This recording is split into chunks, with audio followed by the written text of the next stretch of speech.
Hello friends, welcome to third episode of our podcast CS Spotlight. And today theme of the podcast is offering guidance or mentorship to the CA students for the upcoming exam. And with this theme, I have a very special guest today, Keshav Gupta.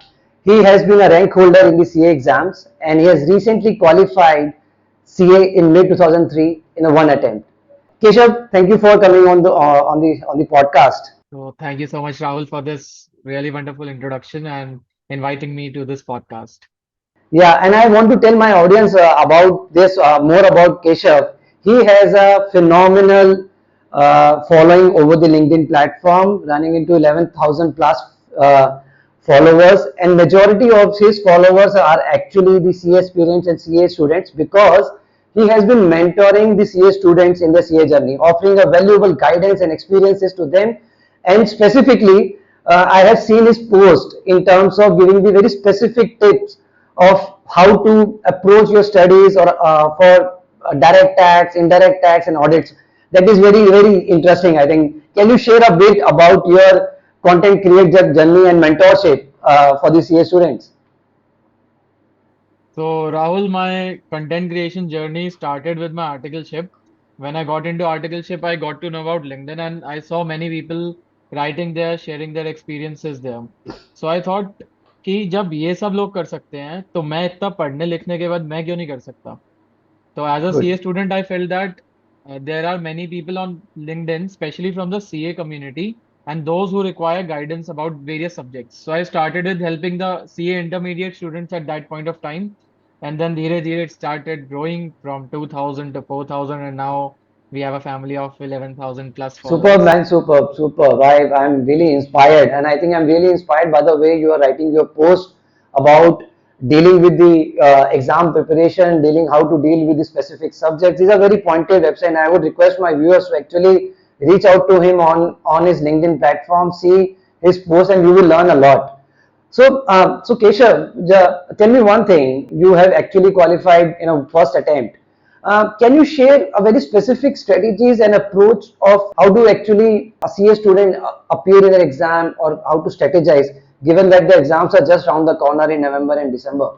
So when we talk about the strategy for exams, firstly the most important thing would be completing the classes क्योंकि क्या होता है ना कि बच्चों की classes ही नहीं complete होती and they start their study leaves in the last 2 to 3 months. They are Hmm. Struggling with their classes की लास्ट मंथ चल रहा है अभी भी 15 क्लास 20 क्लास एक सब्जेक्ट की रह रही है इन द एंड वो छूट जाती है. Okay. तो सबसे इंपॉर्टेंट काम होता है आर्टिकलशिप के टाइम पे अपनी क्लासेस को कंप्लीट करना कि Okay. एटलीस्ट आपका जो लास्ट 4 to 5 months 6 months जो भी आपको स्टडी लीव मिलती है उसमें आप अपने खाली पढ़ाई पे फोकस कर सकें.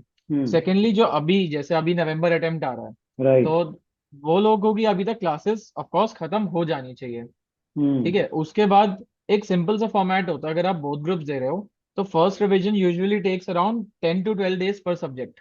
Okay. अगर आप 8 सब्जेक्ट्स दे रहे हो तो it will take around 40 to 50 days. Hmm. तो ऑलमोस्ट आप लगा के चलो आपका 2 महीने के आसपास तो उसमें निकल जाता है. 2 महीने is उसके revision बाद period. For the first revision Hmm. Oh, okay. Then you have to go for the second revision and which takes almost half of the time. तो बेसिक Hmm. स्ट्रैटेजी ये रहती है जितने में आपने फर्स्ट रिविजन करी है for the next revision you should at least aim for the half of the amount of the. Time 20 days में आप सेकंड रिविजन रखो एंड उसके बाद then the final revision would be 2 days like going through the exam pattern. आपकी चाहे अगर like October October first को आपकी सेकंड रिविजन खत्म होती है in case then you Hmm. Start with the mock preparation of your November.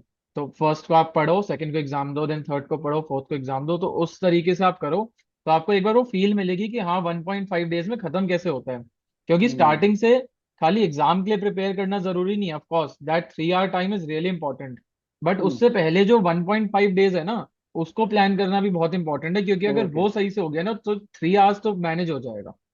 तो अगर इसको बकेट करें अगर एग्जाम नवंबर में है right so what you are saying और सजेस्टिंग कि अक्टूबर में आपकी रिवीजन होनी चाहिए जितना आपने पढ़ाई करी है और अक्टूबर में आपका मॉक पेपर होने ही चाहिए and given in the same environment कि जिस एनवायरनमेंट में एग्जाम होता है right of coming course. And then October से पहले आता है सितंबर September is the August month जहां पे आपको जैसे करना है पढ़ाई करके उसको फिनिश करो राइट और क्लासेस तो अगर खत्म हो जानी चाहिए. अभी तक यूजुअली जितने भी स्टूडेंट्स होंगे उनकी क्लासेस खत्म हो जानी चाहिए, सेकेंडली उनकी रिवीजन भी इन प्रोग्रेस होनी चाहिए, बट क्योंकि अगर अगर इन वो इन केस, प्रोग्रेस नहीं है तो दिक्कत है फिर इस टाइम तक। तो वो कैसे मैनेज करें यार, बिकॉज लेट्स से किसी की क्लासेस चल रही हैं, राइट, रिवीजन अभी स्टार्ट नहीं हुई, तो वो तो आपकी ये बात सुन के थोड़ा सा प्रेशर में आ जाएंगे कि मेरी रिवीजन स्टार्ट हो जानी चाहिए थी, या एग्जाम या क्लासेस खत्म हो जानी चाहिए। तो उसको बैलेंस आउट कैसे करें, एंड साथ साथ स्टडी मटेरियल्स जो इतने डिफरेंट डिफरेंट होते हैं, आईसीए का मटेरियल भी हो गया, क्लासेस का भी मटेरियल हो गया, तो अब उसको बैलेंस आउट क्या करें, क्या वो ग्रुप एक ही ग्रुप दें या दोनों ग्रुप के लिए ट्राई करें, तो क्या करें अगर कोई थोड़े कंफ्यूजन में उस टाइम। तो अगर इस टाइम तक आपकी कोई एक क्लास भी बची है ना, तो वो तो मैनेज हो सकती है कि आप उसमें क्या कर सकते हो कि डेली 1 से 2 क्लास देखो। और आजकल क्या है ना, सीए स्टूडेंट्स का एक ट्रेंड है, वो 1x पे नहीं देखते क्लासेस, वो 1.5 या 2x पे देख रहे होते हैं। अच्छा, तो ओके। आपकी 3 आवर की क्लास यूजुअली 2 आवर्स में खत्म हो जाती है। हम्म। इन केस आप 1x पे भी देखते हो तो 3 आवर्स की क्लास 3 आवर्स में हो जाएगी।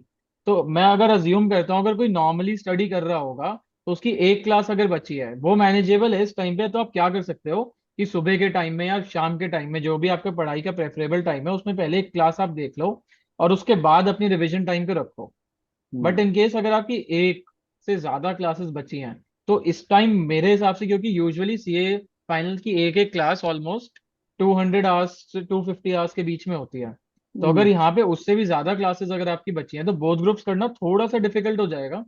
मैनेज स्टिल हो सकता है, आई हैव सीन पीपल जो एक बार रिवीजन करके भी क्लियर कर जाते हैं। बट अगर हम हम्म। एवरेज बेसिस पे लेके चलें तो इस टाइम थोड़ा सा मुश्किल हो जाएगा ऐसे लोगों के लिए जिनकी एक से ज्यादा क्लास बची है। तो एक अगर क्लास तो इसको, हाँ, मैनेजेबल हो जाएगी। तो अगर हम इसको ऐसे करें कि आपके अगर जो कोई क्लासेस चल रही हैं उसकी प्रिपरेशन करते रहो, बट जो ऑलरेडी सब्जेक्ट्स आपने पढ़े हुए हैं मेक श्योर उसकी रिवीजन शुरू कर दो, वो ऑफ कोर्स। कंपार्टमेंट मतलब स्ट्रेटेजाइज करके एक डे को इस तरह से डिवाइड करो, जो क्लासेस चल रही है वो क्लासेस कर लो, बट बाकी सब्जेक्ट्स की रिवीजन शुरू कर दो, राइट। ऑफ कोर्स, क्योंकि आपकी अगर कोई क्लास रह रही है ना, तो फर्स्टली मुझे लगता है कि पूरे दिन क्लास देखना, कि आप सोचो मैं 12-14 घंटे क्लास देखूंगा, वो बड़ा डिफिकल्ट काम होता है। तो उससे बेटर ये होगा कि अगर आप 1 या 2 क्लास देखो, उसे मैनेज करो और साथ में अपनी कम से कम रिवीजन स्टार्ट करो एक ग्रुप की। ऐसा भी नहीं है कि आप दोनों ग्रुप को एक साथ उठा लो, अच्छा। फर्स्ट एक ग्रुप खत्म करो। ऐसा हुआ पता चला आपको 1 महीने बाद लगता है कि ये मैनेजेबल नहीं हो पा रहा, तो कम से कम आपका एक ग्रुप तो क्लियर खत्म हो जाएगा एक साइड पे। मैंने बहुत सारे राइट। लोगों को ऐसे देखा है, 2 सब्जेक्ट एक ग्रुप के उठा लिए, 2 सब्जेक्ट एक ग्रुप के उठा लिए, एंड देन एकदम से अक्टूबर आ जाता है and then they are confuse कि अब क्या करें, एक भी ग्रुप सही से नहीं हो रहा। ओ, सो तो व्हाट यू आर इसलिए एक सजेस्टिंग ग्रुप कि पे एक ग्रुप पे फोकस करके उसको साइड कर दो। हाँ, पहले एक ग्रुप को खत्म करो कम से कम, कि एक ग्रुप तो आप अब देने को तैयार हो। दोनों नहीं दे पाए तो एक तो होगा। That's a good point, good suggestion, ताकि एक दिमाग में क्लैरिटी रहे कि मेरे एक ग्रुप क्लियर है तो स्ट्रेस कम हो गया, एक ग्रुप सॉर्टेड है, अब दो ग्रुप को कैसे डील करना वो देखते हैं। एंड सेकेंडली जो आपने नेक्स्ट क्वेश्चन पूछा था कि स्टडी मटेरियल पे कैसे करें, तो हम्म। देखो, सीए स्टूडेंट्स के लिए भगवत गीता आईसीआई का स्टडी मटेरियल, ओके। तो वो तो बहुत इंपॉर्टेंट है। बट हम्म। क्या होता है ना कि हम लोग भी भगवत गीता नहीं पढ़ पाते, आजकल सबको समरी चाहिए। हम्म। तो वो समरी मिलती है टीचर्स की समरी बुक से। ओके। तो अगर आपने स्टार्टिंग से आईसीआई का स्टडी मटेरियल नहीं पढ़ा है, तो हम्म। इस टाइम आखिरी के 2-3 महीने में उठाना तो बहुत इंटेलिजेंट डिसीजन नहीं होगा, क्योंकि आपको नई बुक से फेमिलियर होने में टाइम लगता है। ओ, ओके। इन केस अगर आपके पास ऐसा है कि आपने क्लासेस ली थी और आपने उन्हीं बुक्स से अभी तक पढ़ा है, तो उन्हीं बुक्स को कंटिन्यू कर सकते हो, क्योंकि यूजुअली जितने अच्छे टीचर्स हैं उनका हम्म। मटेरियल प्लस उनका क्वेश्चन बैंक काफी अच्छा रहता है और कॉम्प्रिहेंसिव रहता है। हम्म। क्योंकि ICI study material is not the only thing, इसके अलावा MTPs, RTPs, past year question papers भी हैं। क्योंकि हम्म। स्टडी मटेरियल में से बहुत सारे क्वेश्चंस नहीं हैं जो इन सब में दिए हुए हैं। राइट। तो उस जगह पे हमारे टीचर्स का स्टडी बैंक काम, क्वेश्चन बैंक और स्टडी मटेरियल काम आता है, जहाँ पे सब कुछ कवर किया हुआ होता है। तो मैं कहूंगा आखिरी time is not the best time to change your study material. हाँ। आप जिससे कंटिन्यू कर रहे हो उससे कंटिन्यू करो। अगर आपको स्टिल ये लगता है कि हो सकता है स्टडी मटेरियल का कुछ पार्ट कवर नहीं हो रहा मेरे मटेरियल में, अगर आपको ऐसा कुछ है, तो एक बार दोनों मटेरियल को साइड बाय साइड रखो एंड कंपेयर कर लो कि आपका सब कुछ कवर हो रहा है या नहीं हो रहा। In case hmm. कवर हो रहा है then you are good to go. अगर नहीं कवर होता तो उस एक क्वेश्चन को, 5 क्वेश्चन को, जितना भी है उसको अपने मटेरियल में इनकॉर्पोरेट कर लो, क्योंकि ऑल वेरी नाइस। टुगेदर इस टाइम पे नया मटेरियल चेंज करना is very bad. This is an experiential advice. ये कोई एक्सपीरियंस फेलो ही बता सकता है कि इस टाइम पे, क्योंकि क्या होता है ना यार, हम सोचते हैं कि मेरा दोस्त उस मटेरियल से पढ़ रहा है या मेरे दोस्त ने वो बुक उठा ली एक दूसरे से बात तो करते रहते हैं, अपने ऊपर इतना कॉन्फिडेंस होता नहीं है। तो यहाँ बेसिकली आप ये कह रहे हो यार अपने ऊपर कॉन्फिडेंस रखो, आपने जो मटेरियल रीड किया है उस पर कॉन्फिडेंस रखो, अपने टीचर्स पे कॉन्फिडेंस रखो, एंड उसी को ही कर लो, वो सफिशिएंट है अंटिल क्योंकि अनलेस आप कुछ देखो, ज्यादा ही मटेरियल चेंज हो। आप कम से कम एक मटेरियल तो करो ना। कभी कभी हम्म, मैंने यूजुअली बच्चों को देखा है, तीन तीन टीचर्स की बुक्स हैं प्लस आईसीआई का मटेरियल, सब कुछ खोल के हाँ, बैठे हैं और एक भी पूरा नहीं हो रहा। आप कम से राइट। कम एक मटेरियल को तो पूरा करो। अगर किसी टीचर ने कोई बुक बनाई है तो मैं ऐसा नहीं हम्म, बोल सकता उसने बिल्कुल बिना देखे बनाई होगी। इतने सारे अगर उससे स्टूडेंट्स पढ़ रहे हैं तो उस बुक में कॉम्प्रिहेंसिव कवरेज जरूर होगी। और गिवन दैट आप इतने स्टूडेंट से बात करते हो, आपने मेंटोर भी किया उनको, तो उनकी भी ये कहीं ना कहीं ये प्रॉब्लम होगी ना कि वो करते रहते होंगे, दे जगल बिटवीन द मटेरियल्स। ये बहुत ऑलमोस्ट मैंने देखा है 50 to 60% बच्चों के साथ ये इश्यू होता है कि उन्हें मटेरियल ही नहीं फाइनल होता, और लास्ट मंथ इनफैक्ट मैंने देखा लास्ट हम्म, 1.5 डेज में दो दो बुक लेके पढ़ रहे होते हैं। और वहीं पे हम्म। गलती होती है, ना वो एक बुक हो पाती ना दूसरी बुक हो पाती। तो आधा कोर्स रिवाइज होके बच्चा पेपर देने जाता है। Oh very nice, okay. और एक बात बताओ इसी पॉइंट पे, स्टडी मटेरियल पे, जब स्टडी कर रहा है तो अपने स्टडी मटेरियल से बना लिया, and then coming back to this revision point पे, रिवीजन के टाइम आप अपना कुछ एक समराइज मटेरियल क्रिएट करते हो सो दैट वो एग्जाम्स के टाइम काम आए? उसके लिए अब आजकल क्या है, सब टीचर्स ने अपनी एक समरी बुक निकाल दिया अच्छा, ओके। फर्स्टली। हम्म, तो मुझे ऐसा लगा था अपने टाइम पे कि मैं क्यों मेहनत करूं अपनी पूरी समरी बनाने के लिए, इससे बढ़िया मैं एक स्मार्ट डिसीजन लेता हूं कि हम्म, उस समरी बुक में अगर मुझे लगता है कि कोई पॉइंट इन्होंने अच्छे से समराइज नहीं कर रखा, हम्म, हम्म। उसमें मैं वहां एक स्टिकी नोट लगाता था और उसमें अपने हिसाब से समरी बना लेता था। ओह, वेरी नाइस। हम्म, आपको कोई टॉपिक स्पेसिफिक अगर समझ नहीं आता उन समरी नोट से, आपको कुछ ऐसा लगता है कि इन्होंने एक पॉइंट छोड़ दिया जो इंपॉर्टेंट है आपके हिसाब से, क्योंकि हम्म। यूजुअली क्या होता है समरी बुक्स में कुछ अनइम्पॉर्टेंट टॉपिक्स टीचर्स कट कर देते हैं to write, make the material concise. Right. आपको लगता है अगर वो इंपॉर्टेंट है, आप एक पेज ऐड करो, स्टेपल करो उसको और उसमें अपना नोट्स बना हम्म। लो। गुड हाँ, पॉइंट अगर यार, वेरी किसी को गुड बहुत पॉइंट। ज्यादा आदत है कि मुझे तो पूरे ही समरी नोट्स बनाने हैं, तो वो स्टार्टिंग से आपने जब क्लासेस ले रहे हो ना, तो जो भी ये हम्म, वीडियो देख रहे हैं अगर वो अभी क्लासेस ले रहे हैं और उन्हें आदत है, तो अभी से बनाना शुरू करो उस समरी नोट्स को। क्योंकि आप हम्म। सोचोगे कि लास्ट के 3 मंथ्स या 2 मंथ्स में मैं समरी बनाऊंगा, वो पॉसिबल नहीं हो पाता। इतना टाइम नहीं होता कि उस टाइम आप समरी भी बनाओ। तो ये काम पहले हो सकते हैं, ये बाद में नहीं होता। बात भी नहीं हो सकते, मतलब बेसिकली जब एग्जाम्स के पास हो तो आप सिर्फ अपना वो समराइज मटेरियल को ही रीड करो। हाँ, और आपको उसमें हम्म, कुछ लगता है मुझे समझ नहीं आ रहा है, कुछ ऐड करना है, तो ऐड लेस तो हमेशा हो सकता है उसमें। लेकिन फिर राइट, से पूरा मटेरियल बनाना is a tiring job. Right, I totally agree यार, very very good pointers actually. मेरे को तो बहुत टाइम हो गया है सीए बने हुए, दैट्स व्हाई ये perspective it's very different, I really good point. Now अब ये तो समझ में आ गया कि हाँ ठीक है मटेरियल्स मेंटेन कर लो, बट टाइम कैसे मैनेज करें? एक तो क्योंकि आप कह रहे हो कि क्लासेस कोशिश करो कि मत करो, रिविजन्स टाइम पे कर लो या एग्जाम से पहले 2 महीने पहले, बट कभी कभी मुझे खुद ऐसा फील लग रहा है कि यार कहना आसान और करना मुश्किल है। तो थोड़ा ये टाइम को मैनेज कैसे करें, एज्यूमिंग कि क्लासेस भी चल रही है फॉर एग्जाम्पल, राइट, मुझे रिवीजन भी करनी है, दोनों ग्रुप भी देने हैं, तो कैसे मैं एक स्केड्यूलिंग बना सकता हूँ? और आपने कैसे किया होगा वो स्केड्यूलिंग? तो मैं आपको बताता हूँ, जो मेरा शेड्यूल था उसमें डेली एक मूवी भी होती थी मेरे शेड्यूल में, और उसके अच्छा। बाद मैंने फर्स्ट अटेम्प्ट में निकाला। अब मैं उसको बताता हूँ कैसे। हाँ, देखो, आप सीए एग्जाम दे रहे हो तो आपको एक चीज के लिए तो प्रिपेयर रहना पड़ेगा, वो है हार्डवर्क। हाँ, यस। अगर आप सोचोगे कि आप 5 घंटे 6 घंटे पढ़ के आप सीए फाइनल्स निकाल लोगे, तो आपको 6 महीने और लगेंगे फिर सच्चाई है, स्क्रिप्ट के लिए ये तो। सच्चाई है। ठीक है, तो आखिरी के 2 3 महीने में तो मेहनत करनी पड़ेगी। हम्म, क्योंकि हार्ड वर्क का कोई भी यहाँ पे वो नहीं है कि आप और कुछ कर लोगे, हार्ड वर्क छोड़ के स्मार्ट वर्क कर लोगे, कम पढ़ लोगे। कम पढ़ के ना तुक्के में पास जरूर हो सकते हो कि आपने 40 पेज पढ़े, उन 40 पेज में से क्वेश्चन आ गया और आप पास हो गए। हम्म, लेकिन आप अगर आप चाहते हो कि मेरे को श्योरिटी रहे, तो हम्म। आपको कॉम्प्रिहेंसिव कवरेज तो करनी ही पड़ेगी। राइट, एटलीस्ट आपको अपना 90% कोर्स तो कवर करके जाना पड़ेगा। ओके। और उसके लिए आप क्या कर सकते हो, आप स्टार्टिंग में अगर आप अभी पढ़ना स्टार्ट कर रहे हो बिल्कुल, तो हम्म, मैं नहीं कहता कि आप डे 1 से आप 12 आवर्स पढ़ पाओगे। हम्म, आप 10 आवर्स के आसपास का अपना टारगेट रखो। हम्म। कम से कम ये करो, जैसे मैं दो टेक्निक्स यूज करता था अपने लिए, एक होती है पोमोडोरो टेक्निक। हाँ। पोमोडोरो टेक्निक में अगर मैं सिंगल सिंपल वर्ड्स में आपको बताऊं तो 3 3 आवर्स के स्लॉट्स बांट लो अपने, और हम्म, बीच में उसके हर एक आवर के बाद आप 5 5 मिनट्स का ब्रेक दे लो। उस हम्म, 5 मिनट्स के ब्रेक में आपको एक चीज का ध्यान रखना है, आपको जहां आप बैठे हो उस जगह से उठ के आपको वॉक करनी है, या अपने हम्म, पेरेंट्स से बात करना है, या किसी से भी बात करनी है। उससे हम्म। क्या होगा, एक तो आपका स्क्रीन टाइम कम होगा, राइट। 5 मिनट में आपकी आईज को रिलैक्स मिलेगा और ब्रेन को रिलैक्स मिलेगा। हम्म, तो एक टेक्निक तो आप ये यूज कर सकते हो, तो आप 3 3 आवर्स के ऐसे बंडल्स बनाओ। हम्म तो आप देखो, आप अगर सुबह 6 बजे उठते हो हम्म और आप 3 3 आवर्स के ऐसे बनाने की कोशिश करते हो, ऑफ कोर्स हम्म उसके बीच में आपको नहाने के लिए टाइम चाहिए, खाना खाने के लिए टाइम चाहिए, स्टिल आप बहुत आराम से 12 आवर्स मैनेज कर पाओगे।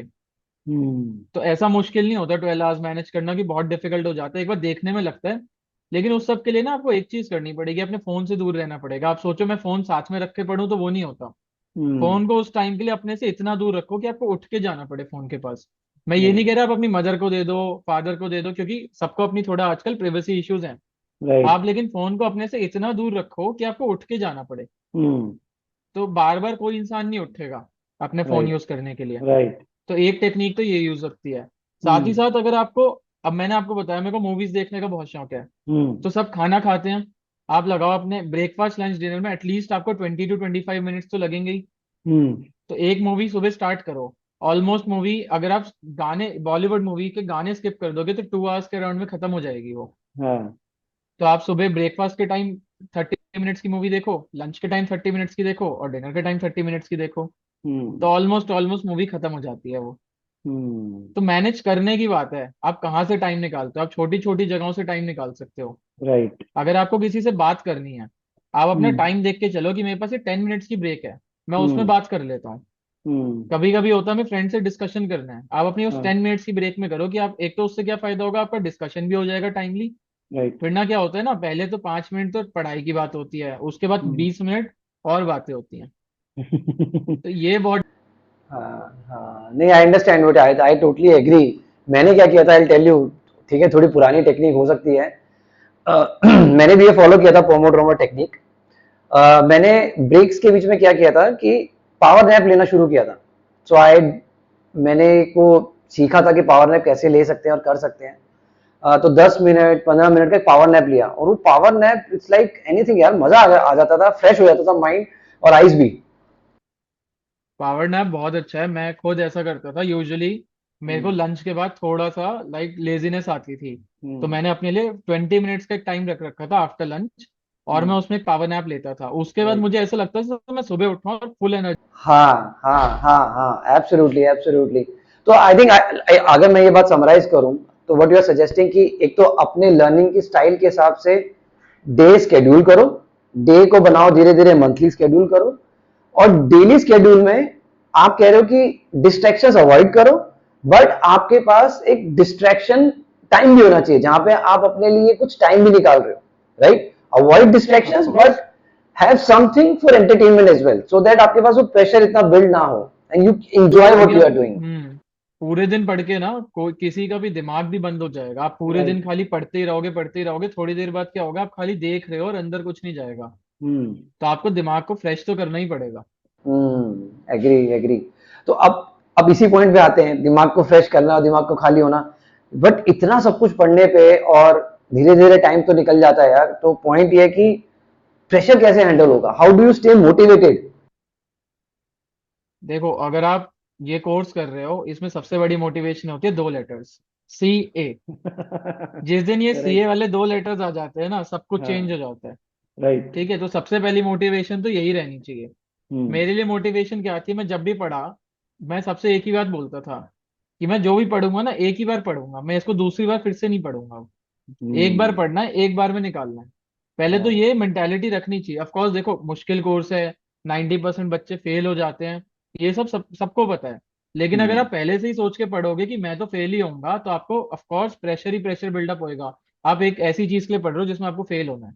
हम्म तो ऐसा, ये अगर ये थिंकिंग पैटर्न होगा, तो आप पक्की बात है अपना स्ट्रेस में रहोगे। राइट दूसरी चीज, स्ट्रेस हमेशा होगा। मैं ये कहूँ, मुझे स्ट्रेस नहीं होता पढ़ते हुए, स्ट्रेस तो होगा। लेकिन मैंने देखा है लोग बेकार का स्ट्रेस लेते हैं उसके साथ। आप कम से कम पढ़ाई का स्ट्रेस लो, वो अच्छी चीज है मेरे हिसाब से। आप उस टाइम हम्म स्ट्रेस लो, मेरे को आज ये टारगेट पूरा करना था, मैंने नहीं किया, वो स्ट्रेस लेना मेरे हिसाब से अच्छा स्ट्रेस है। कि आप हम्म कल उसके लिए मोटिवेटेड रहोगे कि मैंने कल 1 घंटा 2 घंटा कम पढ़ाई करी है, आज मुझे करनी है। मैंने देखा लोग अलग टाइप के स्ट्रेस में है कि मेरे को CA के बाद जॉब मिलेगी या नहीं मिलेगी, पैकेज इतना मिल रहा है। अरे यार, आप हाँ इस चीज का क्यों स्ट्रेस ले रहे हो। मैंने CA इंटर, अब कल मेरा एक मेंटोरशिप सेशन था, हाँ उसमें स्टूडेंट की सबसे बड़ी प्रॉब्लम यही थी कि उसको आर्टिकलशिप कहाँ पे मिलेगी।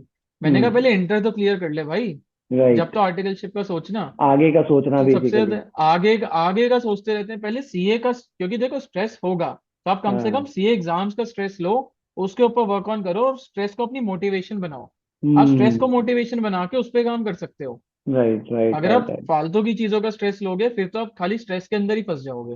हम्म। आई आई और आई उसके लिए टोटली दूसरे, एग्री। क्योंकि मैंने भी जब अपने exams I also clear in first attempt. जब मैंने किया था तो मेरा भी फाइनल में ये था कि मैं दूसरा टाइम नहीं दे सकता, देना तो एक ही बार देना और अच्छे से देना है। So it was somehow was like a power of manifestation. आप मैनिफेस्ट करो कि आपको एक ही बार देना और मैं इसमें क्लियर हो जाऊंगा, राइट? तो आपको स्ट्रेस नहीं होता, वो मोटिवेट बन जाता है and then you become a purpose driven कि यार मेरे को पता है मुझे सीए करनी है और करनी है और क्लियर कर दूंगा मैं। अगर आप पॉजिटिविटी के साथ बात करोगे अपने माइंड के साथ, then you able to control it. Absolutely right. और दूसरी चीज क्या है ना, एक अपना रियलिस्टिक टाइम टेबल बनाना चाहिए। बहुत हम्म। लोग क्या करते हैं, अनरियलिस्टिक टारगेट सेट करते हैं, मैं 14 घंटे पढ़ूंगा, 16 घंटे पढ़ूंगा। अगर आप पढ़ सकते हो तो बहुत अच्छी बात है, क्योंकि ऐसे ना, ऐसे टाइम टेबल्स बना के एक्चुअली आप डीमोटिवेट होने लग जाते हो कि अरे यार आज तो मैंने खाली 10 घंटे पढ़ा, मैंने 16 घंटे का टाइम टेबल सेट किया था। हम्म। आप कम से कम रियलिस्टिक टाइम टेबल सेट करो। सेकेंडली जो मैंने बताया था, वो जो बीच में ब्रेक्स है ना, जिसमें फैमिली से बात करनी है, मूवी देखना है, ये सब आपको मोटिवेशन देते हैं। इन चीजों से मिलती है एक्चुअली मोटिवेशन, यू और राइट, स्ट्रेस वेरी से राइट, दूर ले जाती हैं ये चीजें आपको। Very good. Keep talking to your friends and close one to reduce the stress. I totally agree. Very nice, yaar. And tell me more about your mentoring experiences, yaar. You stay connected with your large community and that too CA students. How has been your experience in that? The experience has been really good. मुझे almost daily मैं किसी ना किसी CA student से बात कर रहा होता हूँ, या very actually good. CA freshers से भी इस टाइम पे बात हो रही है। कोई हम्म। जॉब्स के लिए ढूंढ रहा है, किसी को हम्म। ट्रांसफर नहीं मिल रहा, किसी को हम्म। पढ़ाई से रिलेटेड इश्यूज हैं। तो like there are really really many many issues in CA students life. और इशू हम्म। क्या है सबसे बड़ा, कि दोस्त नहीं है। क्योंकि यहाँ एक हम ऐसी कम्युनिटी में हैं जहाँ पे कॉरस्पॉन्डेंस से सब कुछ हो रहा होता है। आप घर राइट। बैठ के पढ़ रहे होते हो, आजकल तो पेन ड्राइव क्लासेस भी आ गई हैं। तो हम्म। आपके ट्यूशन में भी फ्रेंड्स नहीं बन रहे हैं। आप हम्म। आर्टिकलशिप जाते हो, वहां पे खाली काम रिलेटेड बातें होती नेटवर्क हैं नहीं लोगों बन से। रहा एक। हम्म। नेटवर्क नहीं बन रहा है एक। तो हम्म। इसीलिए लोगों को आजकल ज्यादा जरूरत हो रही है किसी ऐसे से मेंटोर बात की। करने से जो गाइड कर सके, जो आपको बता सके कि हाँ आप सही कर रहे हो या गलत कर रहे हो। तो ये हम्म। बहुत इश्यूज हैं बाकी। लेकिन डेली बात करके एक रिफ्रेशिंग चीज लगती है। मैं खुद कई लोगों से सीख रहा होता हूँ, जिन्हें मैं हम्म। एक्चुअली बता रहा होता हूँ, नई नई चीजें पता चलती हैं सेशंस हम्म। करते हुए, कि अच्छा ये भी हो रहा है। कोई कोई ऐसी हम्म। फील्ड्स में काम कर रहा होता है जिसके बारे में मुझे नहीं पता। तो वहाँ पे हम्म। आर्टिकल से बात करके बहुत कुछ सीखने को मिल जाता है। कभी कभी राइट। 12th पास स्टूडेंट से सीखने को बहुत कुछ मिल जाता है, हम्म। जो सीए करना गुड चाहते हैं, मैन। जो सेशन लेते हैं। I really appreciate. I really appreciate. Yeah, this is beyond obviously. आपकी you must be working somewhere, or this is beyond your the because it's not as such a remunerative तो होगा नहीं. आप mentor कर रहे हो, you want to do it. It's so good to hear that. So good. So last final words for encouraging the students for this exam. सबसे बड़ी encouragement इस एग्जाम की यही है कि जब दो लेटर्स नाम के आगे लग जाते हैं ना, तो सब भूल जाते हैं मैंने 12 घंटे पढ़ा था, 14 घंटे पढ़ा था, इसने ये बोला था, उसने वो बोला था, आप सब भूल जाओगे। हम्म। कोई आपसे फिर नहीं पूछेगा आपका आप कौन से कॉलेज में से सीए कर रहे हो, आप कहाँ जाते हो, क्या करते हो। सबको एक चीज पता होती है, हाँ ये सीए है। हम्म। और सब आपको उसके बाद सीए साहब बुलाते हैं उस दिन के बाद से। तो राइट। जिस दिन आप बन जाओगे ना, सब कुछ खत्म हो जाएगा। ये जो आप अभी स्ट्रेस ले रहे हो, हाँ। एक्चुअली सब कुछ खत्म हो जाएगा और खाली एक दो लेटर्स आखिरी में रह जाते हैं, सीए। ठीक और है। वही आपके लिए सबसे बड़ी मोटिवेशन होनी चाहिए। ये हम्म। दो लेटर्स आपको नहीं पता आपके जिस दिन आप बन जाओगे ना, उसके बाद कितनी हेल्प करेगा आपके लिए लाइफ लॉन्ग में। आपके लिए हम्म। कितने सारे डोर्स खोल देगा अपॉर्चुनिटीज के। आप जिससे भी मिलोगे ना कहीं जाके, हम्म। जिस दिन आप उसको बताओगे ना मैं सीए हूँ, वो आपको हम्म। रिस्पेक्ट की नजरों से पहले ही देखना शुरू हो जाता है कि हम्म। हाँ ये नॉलेजेबल इंसान है, इसने कुछ बड़ा कर रखा है अपनी लाइफ में। और इसे सोच समझ जब के तक आप बात करो। सीए नहीं, इससे सोच समझ के बात करो। तो ये चीज का आई बहुत फर्क टोटली। पड़ता है। हाँ। एक बार जान लगा दो एग्जाम्स में, जिस दिन आपके हम्म। एग्जाम खत्म हो जाएंगे ना, उस दिन आप ये सब भूल जाओ। अभी आप सोच रहे हो ना कि यार मैं इतना पढ़ रहा हूँ, मैंने 8 घंटे पढ़ लिया, 10 घंटे पढ़ लिया, 12, सब भूल जाओगे। एक बार जान लगा के खत्म कर दो, और हमेशा यही सोच के पढ़ो कि मैं एक बार दूंगा एग्जाम और इसी बार में क्लियर करूंगा। Right right. ये कोई बात अगला टाइम नहीं, एक्चुअली। कोई पिछला टाइम नहीं। ये टैग होना चाहिए, जान लगा दो। मतलब वो कहते हैं ना कि किसी को दिखाने के लिए मत पढ़ो, ना किसी को दिखाना, कहने अपने लिए पढ़ो और अपने आप से झूठ मत बोलो मन से। अगर आपको लगता है आपकी कमी है तो उसको पूरा करते जाओ, बट अपने आप को पूरा सच्चाई बताओ, जान लगा दो अपनी। कल को ये मत बोलना कि मेरे से कमी रह गई थी, यही कहना चाह रहे हो ये ना? अपने आप से सच्चाई बोलना सबसे, क्योंकि कई बार ऐसा होता है कि आप कंफ्यूज होते हो कि मैं एक्चुअली सही कर रहा हूँ या नहीं कर रहा, तो अपने आप से कम बात करनी शुरू करो। राइट ध्यान रखो कि कई जगह होगा, आप हर हर सब्जेक्ट में आप 100 नहीं ला सकते। कुछ राइट सब्जेक्ट्स को अपना 70 वाला बना के चलो, कुछ ऐसे भी होंगे जिनमें 40-50 आएगा। तो आपको अपने से पता होना चाहिए कि मेरा ये स्ट्रांग है, मेरे को 2-4 सब्जेक्ट स्ट्रांग बना के चलने हैं, जब भी वो टोटल में एग्रीगेट बनेगा। राइट टोटल में 50% जब भी बनेगा जब किसी में 70 आएगा और किसी में 40 आएगा। क्योंकि फर्स्ट फर्स्ट अटेम्प्ट होता है गोल्डन अटेम्प्ट, इसमें निकाल लिया तो सब हो जाता है। सब हो जाता वेरी नाइस यार Keshav, it's so good to speak to you and really मैं कहीं ना कहीं इंस्पायर हो रहा हूँ यार आपसे यार। आई कैन सी कि आपने मेहनत करी है, इतना इजी नहीं है सीए और फर्स्ट अटेम्प्ट में करना। And I think not just the hard work, actually you have done the smart work. और आज के टाइम वही है कि हार्ड वर्क जरूरी नहीं है, स्मार्ट वर्क करो, अपने आप को समझो and you will be through. Thank you so much Rahul, thank you so much for your kind words. आप इतने लाइक सीनियर होके इतनी तारीफ करना, like it's a big thing for me. No, no, I'm just saying the true words. So मुझे लग रहा है, I'm not making up things, right? And I really wish you land up in your dream job, right? And you keep doing good. तो thank you so much. Take care, Keshav. Thank you so much for coming here. Thank you so much. Thank you so much.